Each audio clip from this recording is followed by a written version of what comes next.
Ya, Assalamualaikum warahmatullahi wabarakatuh. Ini saya memberikan tambahan terkait materi tesis untuk reaktor CSTR dan juga BFR. Jadi, reaktor CSTR maupun reaktor BFR ini merupakan jenis reaktor kinetik ya. Jadi, harus memiliki yang namanya konstanta laju reaksi kinetikanya.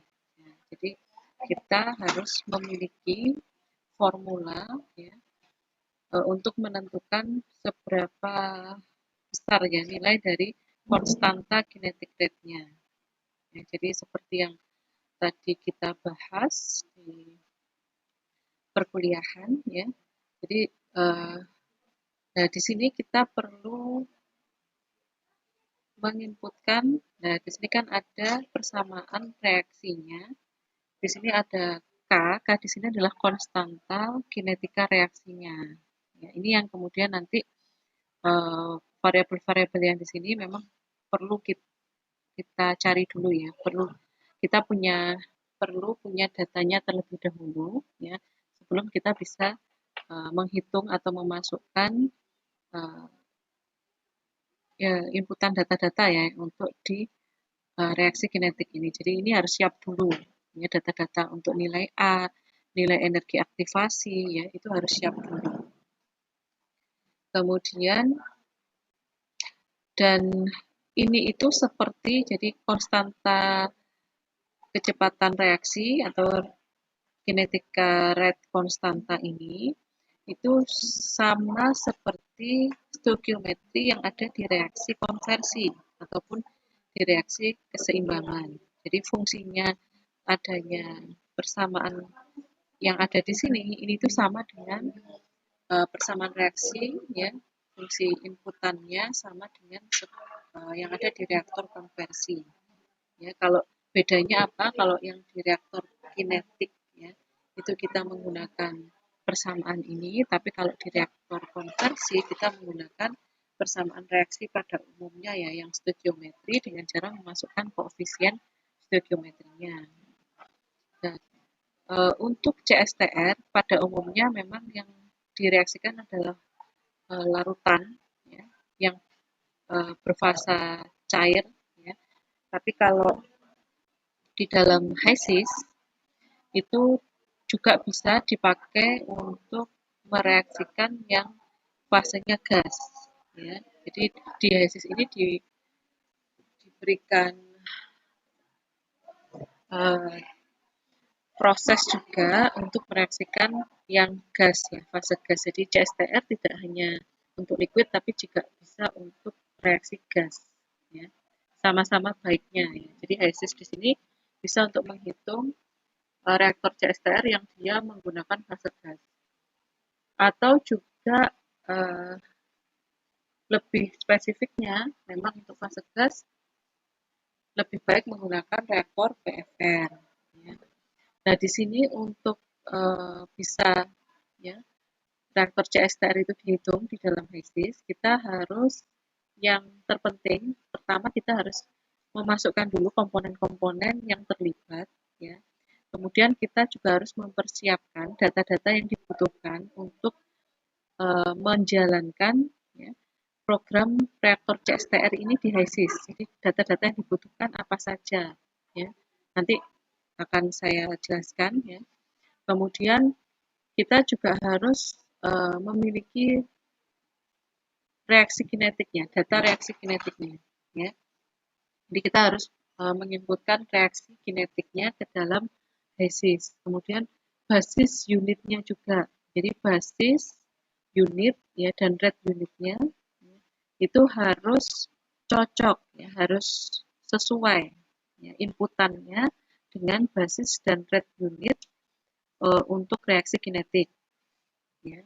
Ya seperti yang kita kerjakan tadi itu kita menggunakan satuan kritis dengan liquid volume flow-nya kita gunakan USGBM. Nah, seperti itu. Jadi itu harus sesuai dengan antara inputannya dengan yang ada nanti di reaksi kinetiknya itu satuannya harus sama ya, jangan sampai yang satu pakai SI, yang satu pakai British ya. Jadi harus disesuaikan, harus cocok. Kemudian di sini jangan lupa ada add to FP. Jadi kita perlu mengklik add to FP. Ini jangan sampai lupa. Supaya apa? Supaya terhubung antara fluid package-nya dengan reaksinya. Ya, karena kalau nggak dihubungkan, prosesnya tidak akan bisa berjalan, ya, tidak akan bisa menghitung. Kemudian apa saja yang kita butuhkan? Ya, kalau uh, di reaktor konversi itu kan tergantung ya, dia bergantung kepada ekspresi dari laju alirnya, ya, rate expression ya dari reaksinya.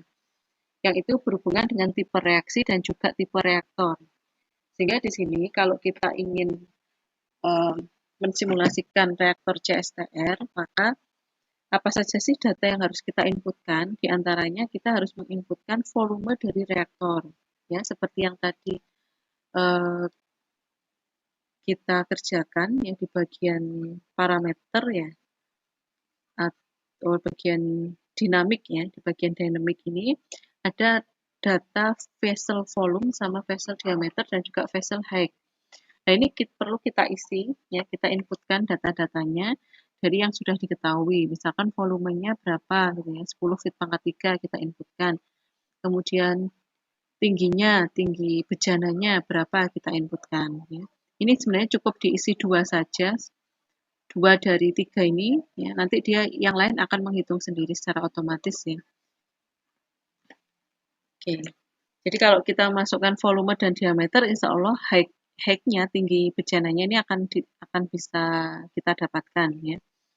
Kemudian untuk delta P ini juga harus diinputkan. Misalkan memang tidak ada pressure drop, maka di sini juga kita buat 0. Tapi jika ada selisih tekanan atau beda tekanan, kita inputkan nilai beda tekanannya.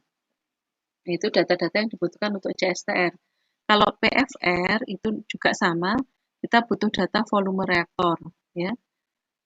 Dan juga yang terpenting adalah pressure drop-nya, delta P-nya itu kita masukkan berdasarkan persamaan ergan. Kalau di sini default untuk panjangnya reaktor itu 1,5 diameter ya untuk CSTR. Default itu pada umumnya ya menggunakan ini. Kemudian kalau PFR itu dari selain volume adalah pressure drop-nya. Nah, kemudian bagaimana dengan kondisi operasi? Untuk operasi yang isotermal, yang suhunya itu stabil atau sama, jangan lupa untuk menambahkan key, ya. Menambahkan key di energinya. Jadi di bagian ini kita kasih, di bagian desain ini kita kasih key, ya. Kalau memang ada nilainya duty, bisa nanti kita inputkan, ya. Kemudian ya di sini desain.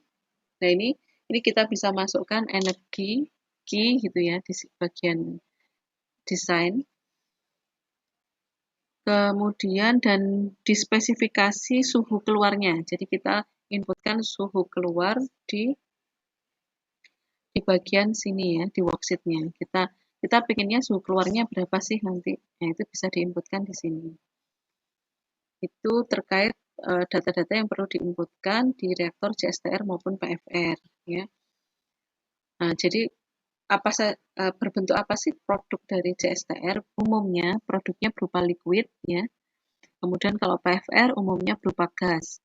Kemudian CSTR produk ini dia memiliki 2 aliran produk, sedangkan PFR hanya memiliki 1 aliran produk. Kalau kalian lihat di ini ya, di desainnya ini kita lihat ternyata ada 2 aliran ya kan untuk reaktor CSTR. Ada aliran untuk stream vapor, uap ya, ada aliran untuk stream liquid. Tapi kalau di PFR ini, di PFR ini kita lihat hanya ada 1 aliran masuk dan 1 aliran keluar. Ya. Itu perbedaan dari CSTR dan PFR untuk produknya ya. Kemudian misalkan di sini ya kita simulasikan, ini contohnya adalah reaktor CSTR. Jadi memang Data-data apa saja yang kita butuhkan untuk mengerjakan reaktor CSTR ini? Yang pertama adalah data dari feed masuk itu terdiri dari apa saja komponennya, kemudian berapa sih besar laju alir komponennya masing-masing itu, ya. Kemudian berapa sih suhunya dan juga tekanannya, ya. Kemudian di sini ketika masuk ke reaktor itu juga diukur lagi berapa sih tekanan yang masuk, ya, aliran tekanan yang masuk, kemudian dan juga aliran keluarnya. Dan di sini juga diketahui suhu keluar dari reaktornya, ya. Dan di sini delta P juga kalau memang dia tidak ada beda tekanan, maka delta P-nya 0. Nah, biasanya liquid phase reaction, jadi fase reaksinya itu adalah liquid. Kalian bisa cek di bagian reaction ya, di CSTR-nya ini, bagian reaction. Nah, ini kalau kalian klik di sini, ya di basis ini ada kata-kata reaction phase itu adalah liquid phase. Nah, ini sudah benar, ya karena memang yang direaksikan di CSTR ini adalah fase liquid, ya ini sudah benar. Kemudian selanjutnya adalah ini yang perlu diinputkan adalah reaksi forward sama reaksi reverse. Apa sih maksud dari forward dan reverse? Jadi memang untuk umumnya ya reaksi yang ada di dalam reaktor CSTR maupun PFR itu bentuknya adalah reaksi reversible. Reversible itu adalah reaksi bolak-balik seperti yang ada di sini, ya. Ini kalau kita lihat reaksi reversible-nya itu seperti ini. Jadi ada yang ke kanan, bergerak ke kanan. Nanti kalau dia sudah kadarnya sudah mencukupi, dia akan balik lagi ke kiri. Jadi ini namanya reaksi kesetimbangan atau reversible reaction, jadi reaksi bolak-balik. Nah, kalau kita lihat reaksi bolak-balik itu kan umumnya ada konstanta yang ke kanan, ada konstanta yang ke kiri. Nah, di sini kemudian diistilahkan KF, ya. KF itu untuk yang ke kanan, KR itu untuk yang ke kiri. F itu adalah forward, maju ya. R itu adalah reverse, kembali ya, kebalikannya. Jadi ada KF, ada KR, forward sama reverse. Nah, ini data ini dapat dari mana? Biasanya dari hasil eksperimen ya, hasil penelitian. Kita ambil dari penelitian orang, dari jurnal-jurnal. Ya, ini datanya. Jadi kita nggak susah-susah lagi kalau sudah siap datanya seperti ini, tinggal kita inputkan ke HASIS-nya. Ya, misalkan di sini kita udah mengetahui ini A ya, A-nya tadi. Kemudian energi aktivasi yang ada di atasnya ini. Ya, itu bisa kita inputkan ke HASIS yang bagian kinetic reaction ya. Kemudian di bagian parameter ini bisa kita inputkan. Ya, untuk propilen glikol, jadi di sini energi aktivasinya adalah 32400 ya. Sesuaikan dengan satuannya, nanti dicek lagi. Kemudian di sini karena tadi kita belum punya datanya, kita asumsikan aja 10 ya. Begitu juga yang di reverse juga harus diinputkan juga ya.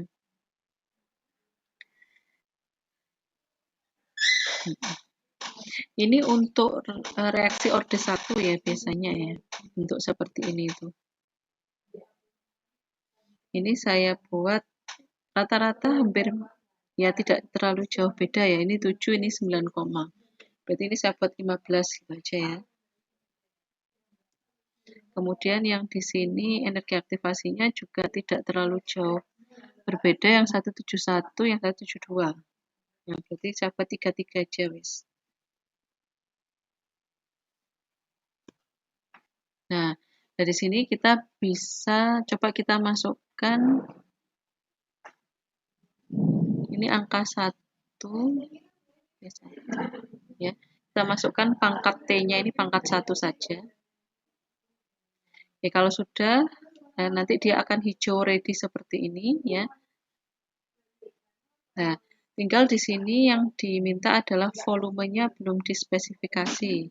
Jadi volumenya bisa kita cek di bagian dynamic. kita masukkan volumenya 100 feet pangkat 3 ya. Oke. Nah, jadi memang data-data yang perlu diinputkan adalah tadi kinetika reaksinya, ya, mulai dari energi aktivasi, kemudian nilai A-nya, yaitu didapat dari jurnal hasil eksperimen ya. Kemudian volume volume dari vesselnya perlu kita masukkan juga ya. Diameter kalau ada atau tingginya. Jadi salah satu aja, nanti dia akan menghitung sendiri.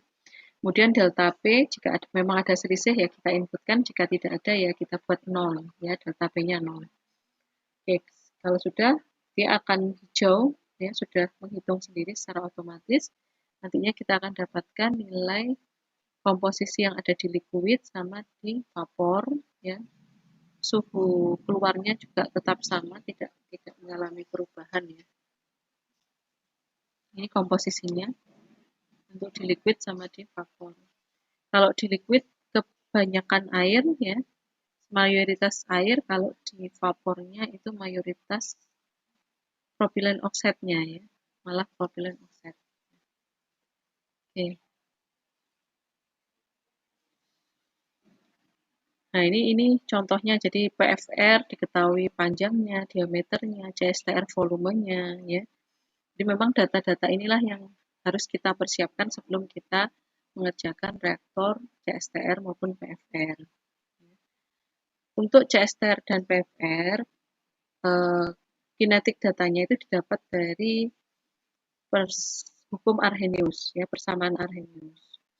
Ya, yang tadi itu persamaan Arrhenius itu ada yang energi aktivasi dibagi R per T itu ya. Ya. Kemudian CSTR PFR membutuhkan tambahan input untuk volume reaktor. Ya, tadi memang harus diinputkan. Kalau tidak diinputkan, dia nggak akan bisa menghitung sendiri ya. Ini juga pressure drop, khususnya untuk PFR, pressure drop-nya itu harus ditentukan, ya, harus dispesifikasi. Oke.